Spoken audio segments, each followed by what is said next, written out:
tayo po ay narito sa Barangay Sinunok, City of Zamboanga upang saksihan ang handog ng Pangulo tulong at serbisyo para sa indigenous people communities. Isang programa na nagdadala ng direkta at agarang serbisyo ng pamahalaan para sa mga pamilya at residenteng nangangailangan. Dahil sa ilalim ng Bagong Pilipinas, patuloy na isinusulong ng administrasyon ang mga programang nakatuon sa pagkakapantay-pantay, pag-unlad at ang pagiging tunay na inklusibo upang masiguro na ang bawat Pilipino, lalo lang ating mga kapatid na indigenous people, ay may pantay na akses sa kabuhayan, tulong at serbisyong panlipunan. Kasalukuyan po nating nasasaksihan ang pagdating ni Pangulong Ferdinand R. Marcos Jr.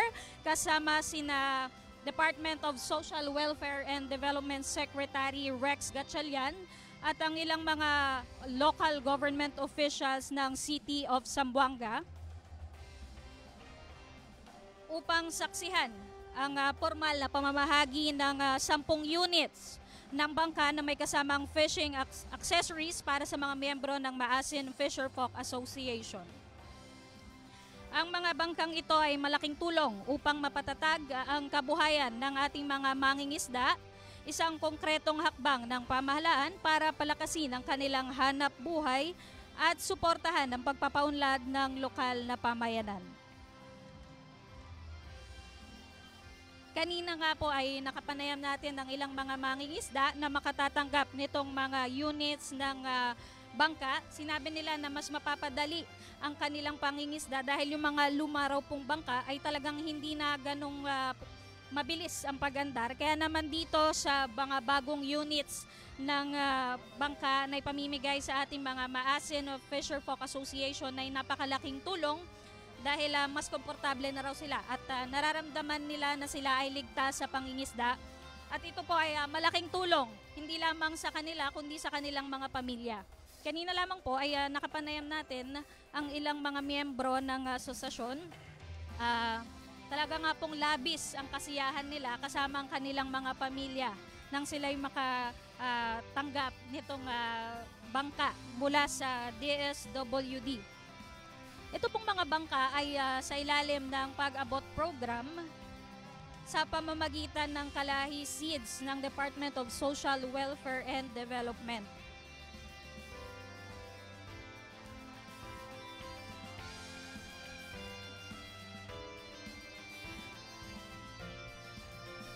Ang Kalahi Seeds po ay Kahirapan Comprehensive Integrated Delivery of Social Services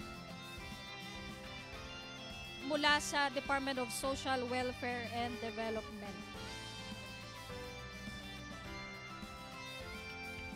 Ayan po, kasalukuyan po natin nakikita ang personal na pagkakaloob ng Pangulo kasama ang mga opisyal ng pamahalaan sa pag-turnover ng units ng mga bangka. At sinabi nga po kanina sa aming panayam, ang pangunahing paghahanap buhay, pinagkukuhanan ng paghahanap buhay ng ating mangingisda dito sa City of Zamboanga ay itong pangingisda. Kaya naman napakalaking tulong para sa kanila itong mga bagong units ng bangka para sa mga Maasin Fisherfolk Association.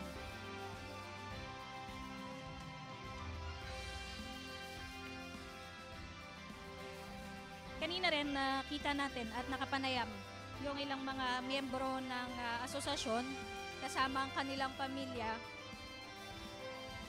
natatanggap nitong 10 unit ng bangka. Kasama rin dito of course yung fishing accessories. Kaya naman mas mapapadali na yung pangingisda ng ating mga mangingisda dito sa syudad ng Zamboanga at napakalaking tulong dahil layunin nitong mapatatag ang kabuhayan ng ating mga mangingisda.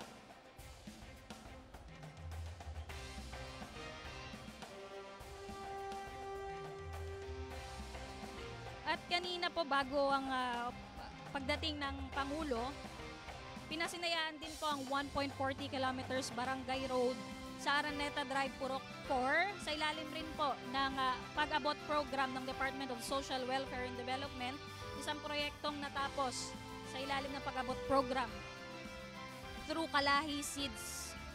At sa pakikipanayam natin sa ilang mga residente, malaking tulong po yung itong 1.4 kilometer barangay road na itinayo dahil mas mapapabilis po ang daan, mas magiging maluwag ang daan para sa mga residente na malapit po dun sa Araneta Drive, Purok. Ngayong araw po ay isang whole of government approach na kung saan iba't ibang tulong mula sa pamahalaan ang ating masasaksihan na pangunahan ni Pangulong Ferdinand R. Marcos Jr. Kabilang na dito yung 10 units ng bangka na nakikita natin ngayon.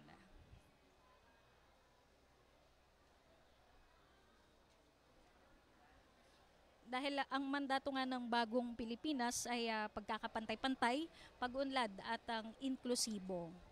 Sinisiguro po o tinitiyak ng pamahalaan na ang bawat Pilipino, lalo na ang ating mga kapatid na indigenous people ay may pantay na akses sa kabuhayan, tulong at serbisyong panlipunan. Mamaya rin po, masasaksihan natin ang ilang mga government services na nandito sa Barangay Sinunok, City of Zamboanga. May mga financial assistance, family food packs, meron din po yung sa Walang Gutom program. At mamaya, masasaksihan din natin, kabilang dito sa handog ng Pangulo, tulong at serbisyo para sa IP communities, yung iba pang mga government services mula sa BIFAR, Office of the City Civil Registry, Department of Trade and Industry, National Commission on Indigenous Peoples, Department of Agrarian Reform, Department of Health, Philippine Statistics Authority, Technical Education and Skills Development Authority, Department of Labor and Employment, and of course, ang PhilHealth o yung tinatawag nating Yaman ng Kalusugan Program.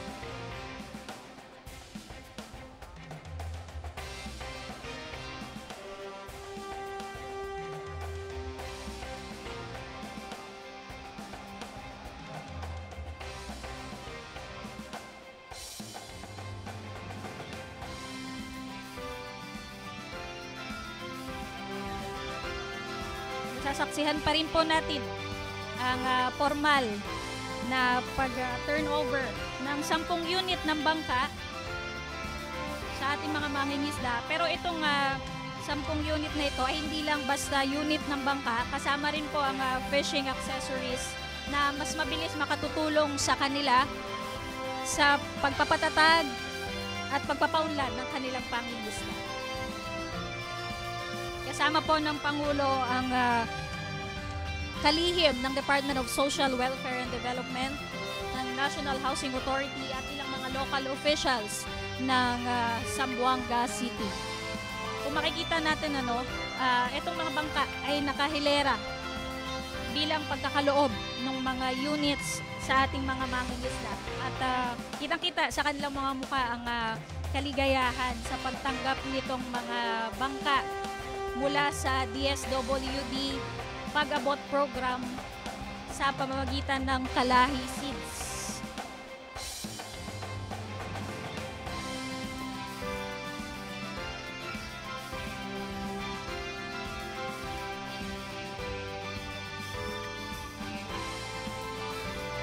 Kanina nakapanayam din namin yung ilang mga benepisyaryo nitong bangka at laking pasasalamat nila dahil ito raw ay makatutulong sa kanila sa mas matatag, maayos na paghahanap buhay at makakatulong din sa kanilang mga pamilya. At ngayon, nakikita natin na binibigyan ng detalye ni Mayor Kimmer Adnan Olaso ng Zamboanga City, si President Marcos Jr. tungkol dito sa mga bangka.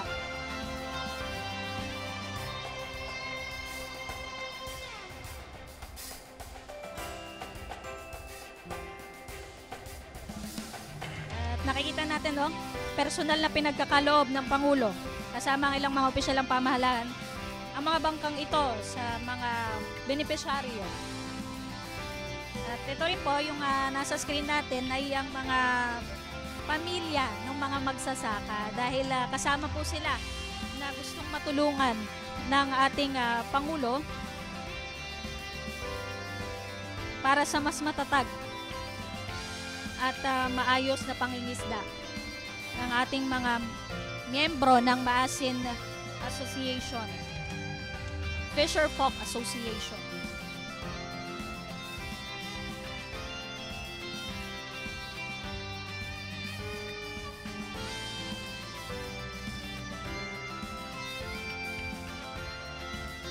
At kanina ang kanilang sinabi sa aming panayam, muchas gracias kay President Marcos Jr. dahil talagang masaya sila. At ito po ay patunay lamang na ang bagong Pilipinas ay nasa Zamboanga City, ang bagong Pilipinas ay walang iniiwan. Kasama po ang ating mga kapatid na IP at ang mga kapatid natin na mangingisda.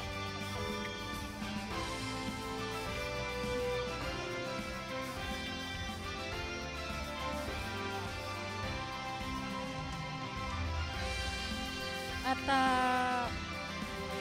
pagkatapos ang awarding sa shoreline ng Sinunok, magtutungo po ang Pangulo sa Sinunok Covered Court para maghatid ng serbisyo, pangunahan yung paghahatid ng serbisyo para sa IT communities at local residents ng Zamboanga City mula sa iba't ibang ahensya ng pamahalaan.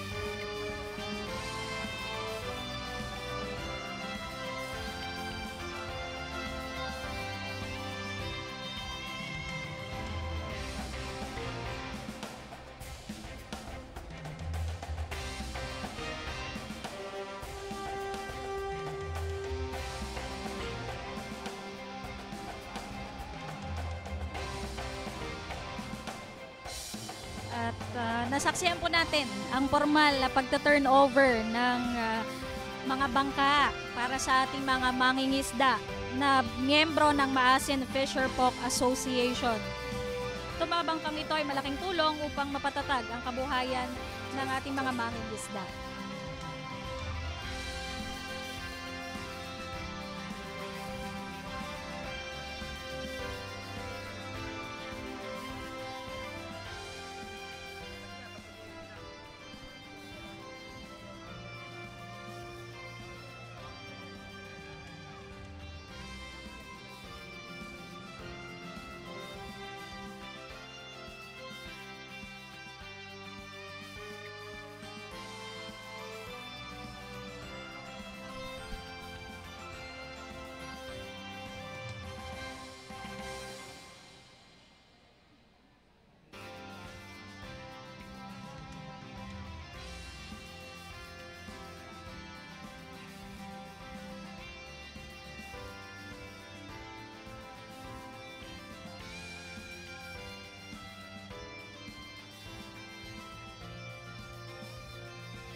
Mga kababayan, ang Pangulo ng Republika ng Pilipinas, His Excellency Ferdinand R. Marcos Jr.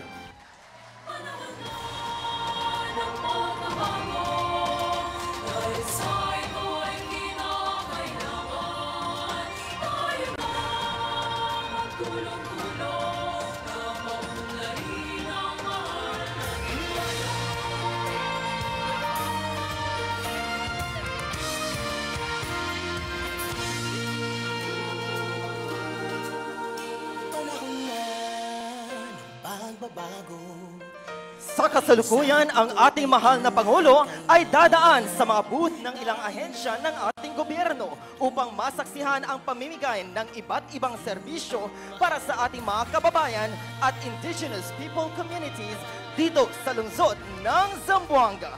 Nariyan ang DOLE, BFAR, PhilHealth, DICT, City Civil Registrar, NCIP, DAR, DOH, PSA, DOLE at TESDA.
Sa kasalukuyan, ang ating mahal na Pangulo ay dadaan sa mga booth ng ilang ahensya ng ating gobyerno.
Kabilang sa mga government services na nahatid natin ngayon dito sa ating mga pamilya na indigenous people at local residents ay ang impormasyon, edukasyon at technical assistance sa pagpaparehistro ng mga bangka mula sa BFAR at ang kabilang din ang certified true copies ng civil registry records.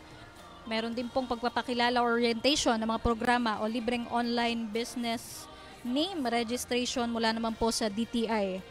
At ang certificate of confirmation para sa mga NCIP or mula sa National Commission on Indigenous Peoples. Narito rin po ang Department of Agrarian Reform para magbigay ng Information, Education, Communication o yung tinatawag nating IEC materials para sa serbisyong binibigay ng DAR. Katulad niyan na yung mga flyers, yung mga brochure tungkol sa serbisyo ng Department of Agrarian Reform. Narito rin po ang Department of Health para sa mga medical consultation, hygiene, oral kits, nutrition counseling, family planning, blood pressure at HIV testing. Nandito rin po ang PSA or Philippine Statistics Authority para sa pagpaparehistro ng national ID or ng PhilSys na tinatawag or pag-update din ng national ID. Mula naman po sa Technical Education and Skills Development Authority, meron po tayong mga enhancement skills na tinatawag o yung mga training na maaaring makatulong sa ating mga skills sa pagkuha ng trabaho. Meron din pong libreng manicure, pedicure, masahe at haircut mula sa TESDA. At mula naman po sa Department of Labor and Employment, meron po silang mga impormasyon or merong orientation or IEC materials. Tulong para sa aplikasyon ng programang pangkabuhayan, National Skills Registry Program. At mula naman po sa PhilHealth, meron pong tulong sa pagpaparehistro ng Yaman ng Kalusugan Program o yung tinatawag po nating YAKAP. Ito pong YAKAP ay expansion po nung programa ng PhilHealth. Mas maraming medical services ang kayang sagutin ng YAKAP program. At bukod po rito sa ilang mga government services na nandito ngayon na hatid ng pamahalaan ay ang assistance to individuals in crisis situations mula sa DSWD, grocery packs na enrolled under Walang Gutom program. Meron din pong family food packs para sa 170 pamilya. Meron din pong Sustainable Livelihood Program grants o yung tinatawag nating SLP para sa ating mga benepisyaryo. Ito po yung tinatawag nating whole of government efforts o handog ng Pangulo, tulong at serbisyo para sa IP communities.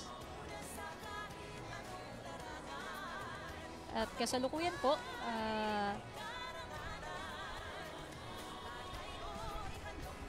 nandito na po sa Sinunok Covered Court si Pangulong Marcos at nakikipanayan po sa ilang mga personnel ng Department of Agrarian Reform.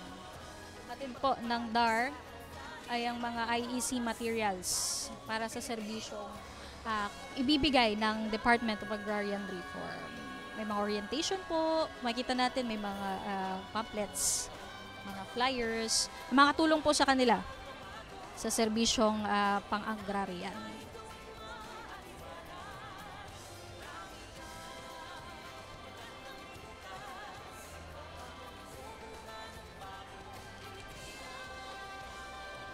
At ngayon naman po, nasa booth ng Department of Health ang Pangulo.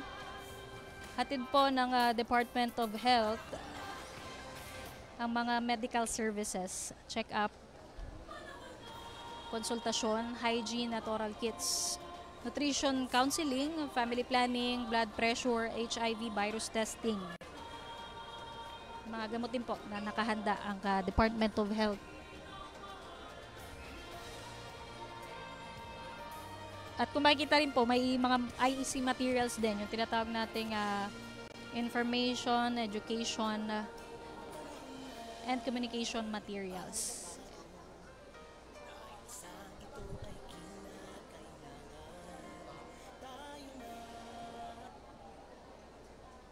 Kasalukuyan po binibigyan ng detalye mula sa Department of Health ang Pangulo sa mga serbisyong pinagkakaloob ng DOH sa ating mga IP communities at local residents ng Zamboanga City.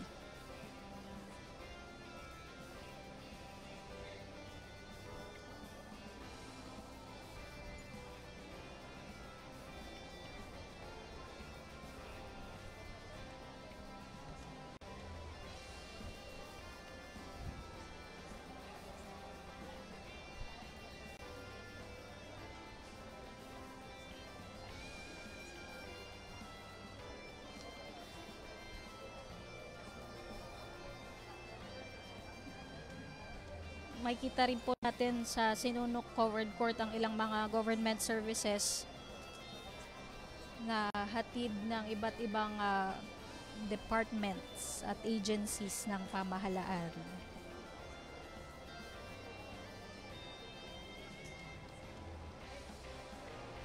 At kasalukuyan po,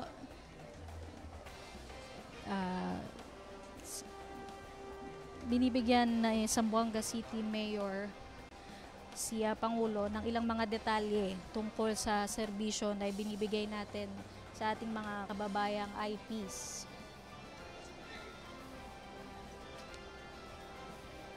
Kasama pa rin po ang ilang mga local officials, Department of Social Welfare Development Secretary Rex Gatchalian, sa pag-inspect ng mga booth na merong government services.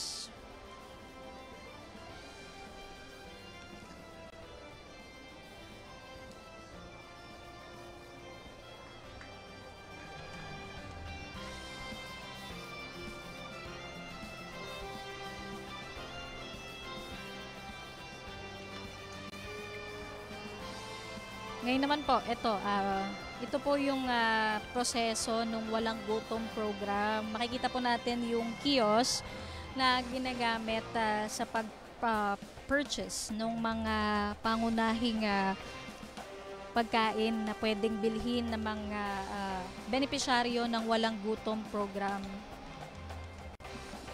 Kabilang po dito ang mga Go, Grow, and Glow Foods. May itlog, prutas, tinapay, meron din pong bigas. At sa tulong po ng Walang Gutom program, mas napapadali po ang pag-purchase ng mga masusustansyang pagkain para sa mga IP communities at ang local residents ng Zamboanga City. Kasalukuyan po pinakikita sa Pangulo yung proseso ng paggamit ng food stamp ng Walang Gutom program.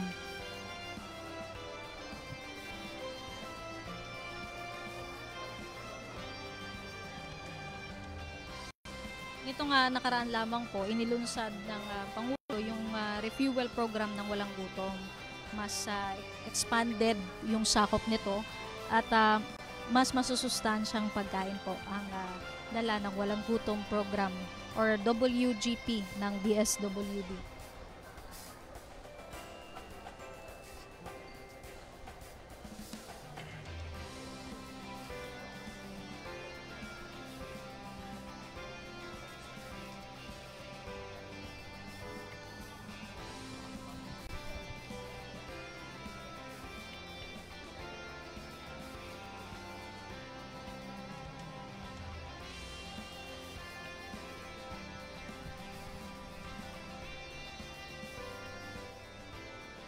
Kasalukuyan pong pinupuntahan ng Pangulo ang ilang mga booth na nandito ngayon sa Sinunok Covered Court. Kasama pa rin ang ilang mga officials ng Zamboanga City at ng Department of Social Welfare and Development. Nandito rin po ang National Commission on Indigenous Peoples ng Zamboanga City. Layunin po ng NCIP ang yung pagbibigay ng Certificate of Confirmation para sa mga indigenous people at konsultasyon para sa mga lehitimong katutubong pamayanan bilang pagpapatunay ng kanyang tunay na pagkakakilanlan at ethnicity bilang isang katutubong mamamayan. Kaya naman po kung makita natin, lahat po ng government services, ng mga pinakamahalagang serbisyo na kailangan ng ating mga pamilya, mga kapamilya, tulong para sa pagpaparehistro ng PhilHealth member and then meron din pong mga pagpaparehistro sa yakap program ng PhilHealth konsultasyon.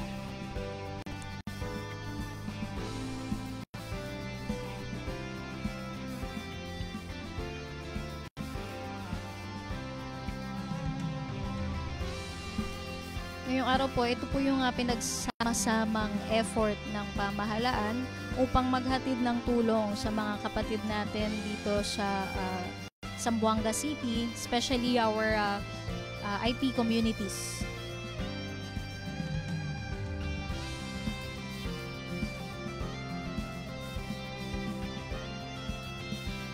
Dahil ngayon po talagang mas pinalawak na ang PhilHealth sa pamamagitan ng Yaman ng Kalusugan Program o yung tinatawag nating YAKAP.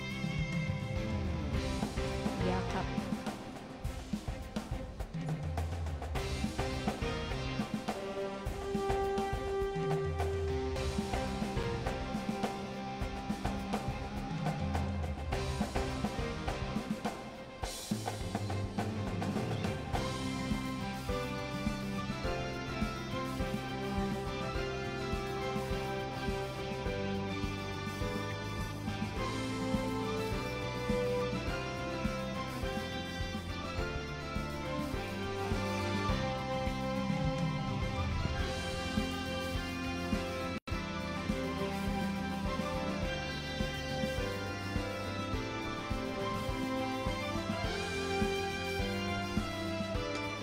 Kasama pa rin po ng Pangulo ang ilang mga local officials ng Zamboanga City at ang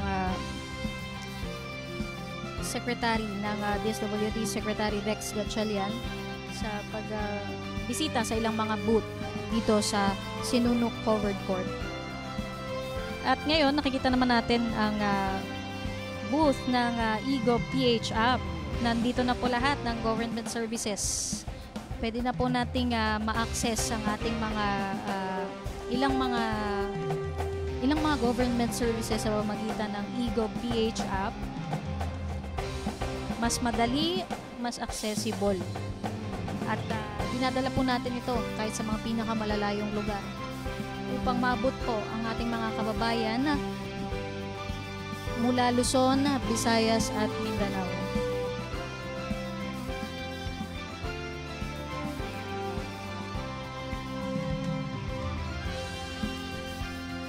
Kasalukuyan pong kausap ng Pangulo ang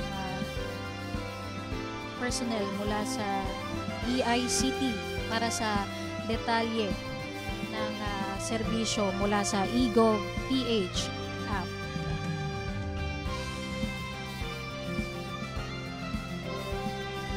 Napakahalaga rin po nitong EGOV PH app dahil hindi mo na kailangan pumunta sa mismong establishmento. Pwede mo nang makita rin gamit ang yung cellphone, yung mga gadgets. Sa mga government services na gusto mong i-avail, gusto mong makakuha ng records or update. Ito po ay bahagi ng bagong Pilipinas at digitalization na ginagawa ng administrasyon.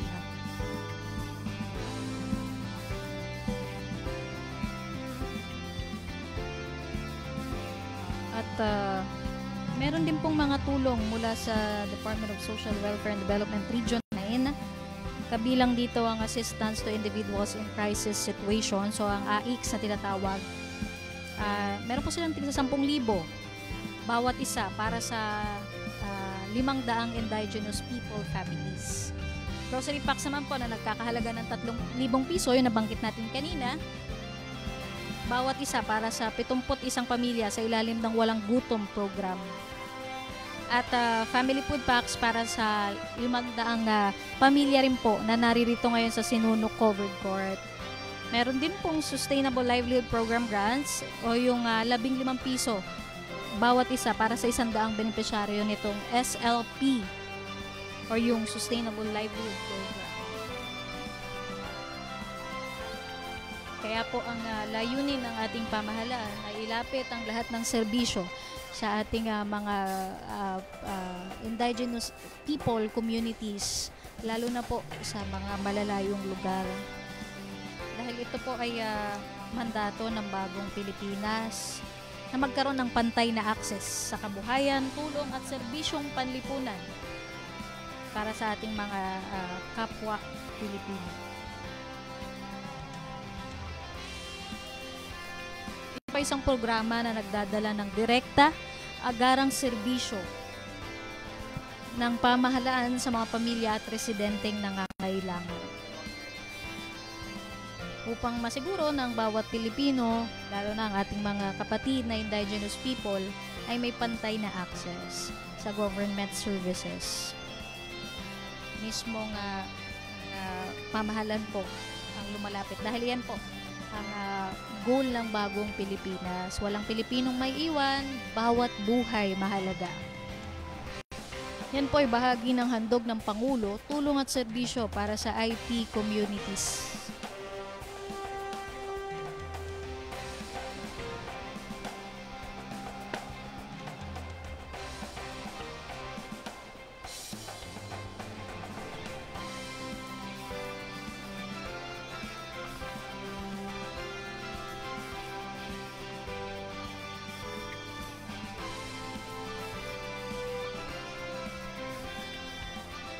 At kasalukuyan po na tinitignan ng Pangulo ang ilang mga serbisyong dala ng Department of Health. Narito po ang ilang mga hygiene at oral kits na nakikita po natin ngayon dyan sa screen. Atid po ito ng Department of Health para sa ating mga kababayang IPs at local residents ng City of Zamboanga. Kabilang din po sa serbisyong dala ng DOH ang medical consultation, nutrition counseling, family planning, blood pressure testing, HIV testing.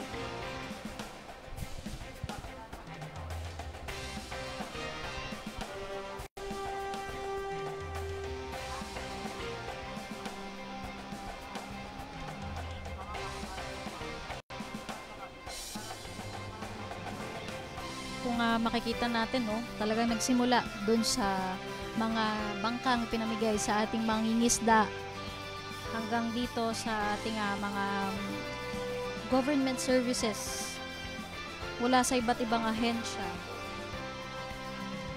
Ito po yung tinatawag nating whole of government approach. Ang pamahalaan ay nagkakaisa upang magpabot ng tulong sa ating mga indigenous people community.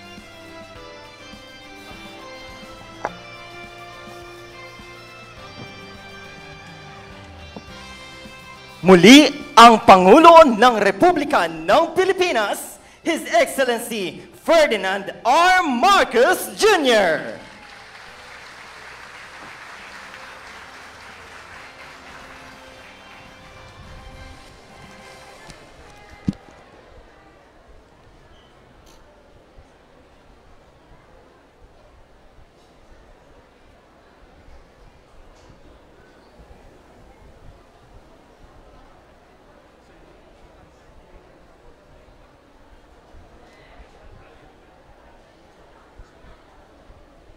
Magandang umaga ho sa inyong lahat.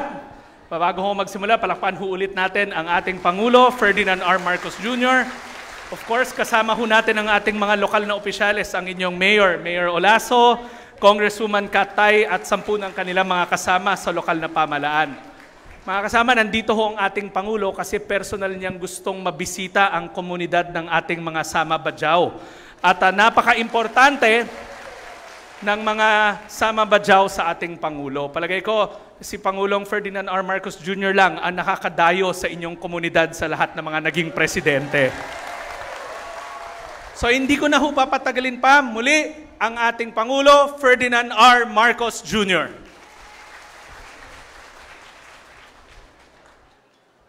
Maraming salamat sa ating Secretary ng DSWD, Secretary Rex. At nandito po ang ating mga opisyal, yung mayor natin, baka sasayaw daw siya parang TikTok. Alam nila yung sayaw mo. Andan si Kong Shua, lahat ng mga iba't ibang opisyalis ng bayan, ng barangay, nandito po tayo. At nandito lang naman po ako. Ang sadya ko rito para tignan na maayos ang pagbigay ng tulong sa ating ating tinatawag mga unang Pilipino, ang ating mga IP community dito sa mga Sama Bajau. Kaya nandito kami para dahil kung minsan kapag ang gobyerno ay nag-aantay lang na kayo ang lumapit, hindi naman namin nasa-servisan kayo lahat, hindi namin kayo natutulungan lahat. Kaya ang ginawa namin, kami na lang ang pupunta. Ang gobyerno ang pupunta sa inyo para makapag-register kayo. Andyan yung para magkaroon kayo ng ID, nandyan po yung PhilHealth. Yung PhilHealth po, yung health insurance. Ito, importante po ito. Dahil lahat po ng Pilipino ay miyembro ng PhilHealth. Kahit wala kang ginawa, basta pinanak kang Pilipino, kasama ka sa PhilHealth. Ngunit, kailangan magrehistro. Importante ang magrehistro para alam namin kung nasaan kayo, kung ano yung kailangan ninyo, at mabigyan kayo ng ID. Kapag hawak na ninyo yung ID na yan, kapag kayo ay pumunta, meron kayong karamdaman, nasugatan kayo, nabalian kayo, o may ubo, o whatever, pupunta kayo sa aming Bukas Center. Yung Bukas Center, yun yung parang clinic. Yung mga pwedeng ayusin na mabilis, ayusin nila. Sasabihin kung tatahi lang yung o i-reset yung buto, o bibigyan kayo ng gamot. Kung pwede nang umuwi, tapos naman, uuwi na po kayo. Kung kailangan pa ninyo magpatingin, kailangan kayo ma-ospital, pwede kayong pupunta sa government hospital. At dinamihan po namin, linakihan na namin ang benepisyo. Malaki-laki na ang benepisyo na binibigay ngayon ng PhilHealth.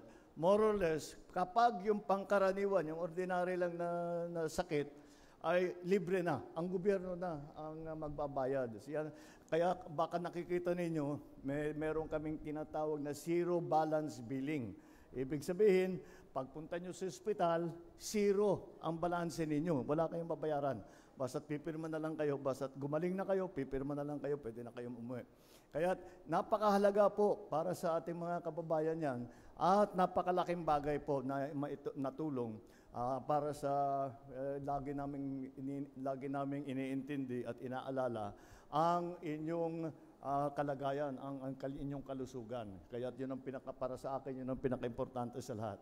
Kaya po nandito lahat nandito po ang DSWD, nandito po pati agrarian reform para ayusin yung mga titulo ng mga lupa ninyo. Pwede natin, meron silang coordination sa Registry of Deeds. Andyan yung DOH, may counting clinic tayo dito, meron tayong binibigay na gamot. Nandyan din yung programa ng walang gutom. Yung po ay programa ko po yan dahil ang pangarap ko na pagkatapos na ako magpresidente, wala nang gutom na Pilipino.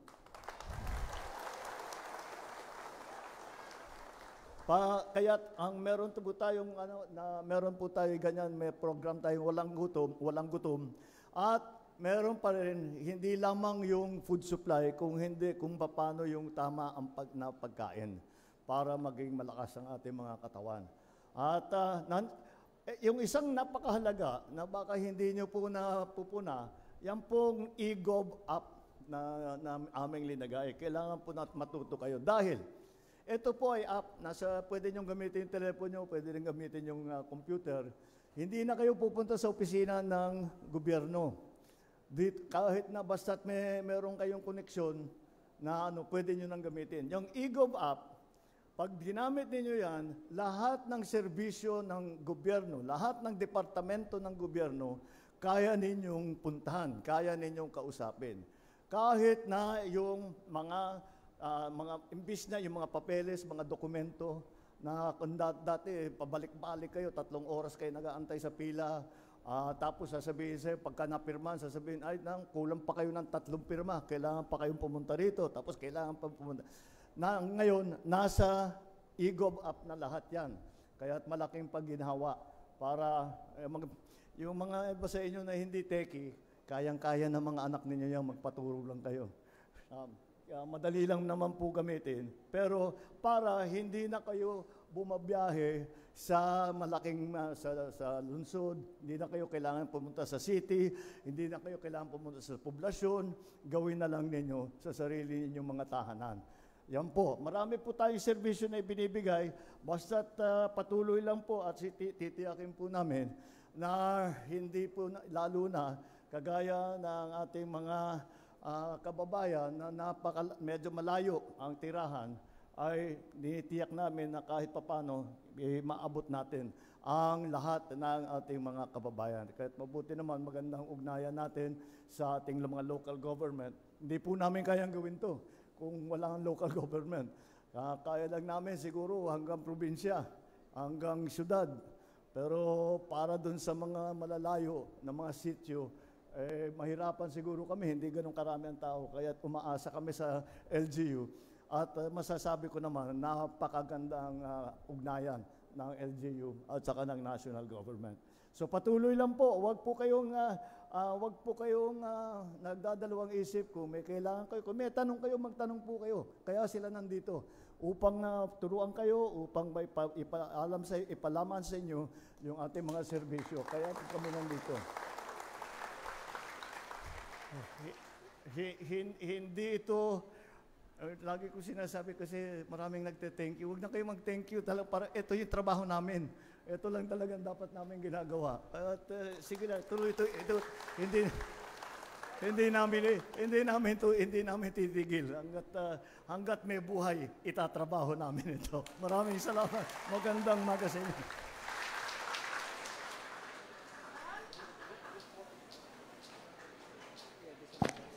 Maraming salamat po, mahal na Pangulo. Atin pong inaanyayahan ang ating mahal na Pangulo para sa isang group picture kasama ang ating mga IB beneficiaries.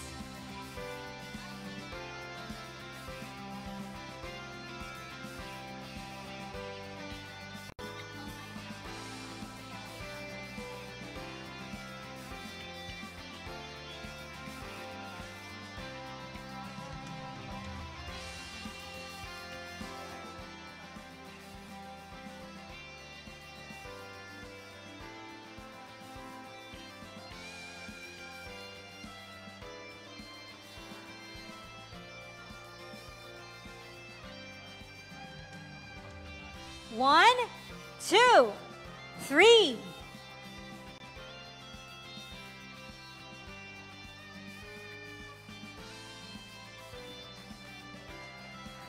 Muli po, maraming salamat.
Sa pagtatapos ng ating programa, muling pinakita na ang bagong Pilipinas ay nakaugat sa tunay na malasakit, isang pamahalaang lumalapit, nakikinig, at personal na naghahatid ng tulong sa mga komunidad na higit na nangangailangan.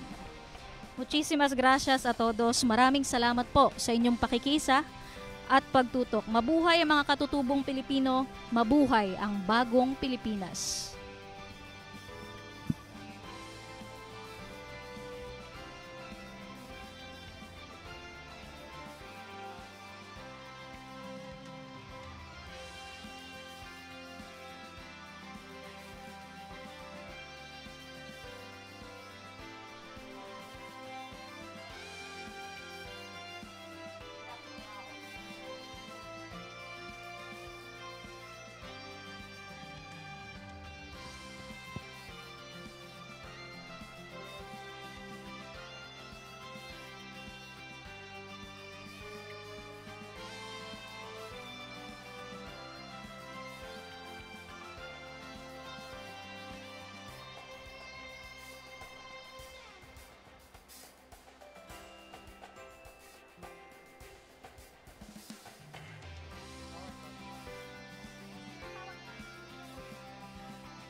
Muli, ang Pangulo ng Republika ng Pilipinas, His Excellency Ferdinand R. Marcos Jr. Maraming salamat po, mahal na Pangulo, sa iyong pag-alala at pagbisita rito sa Barangay Sinunok.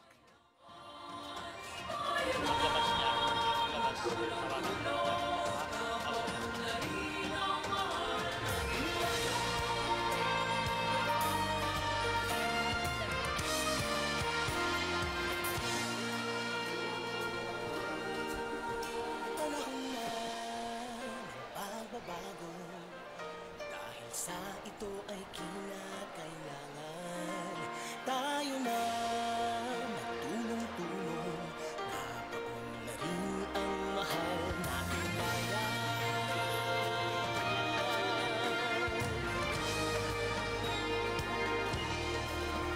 Panahon na pagbabago at ayos ang mga dapat ayusin. Dapat lang maging tungkulin ng bawat mamamayan dito sa atin. Gawin ng pagbabago patungo sa pag-asenso, magsikap ng mabuti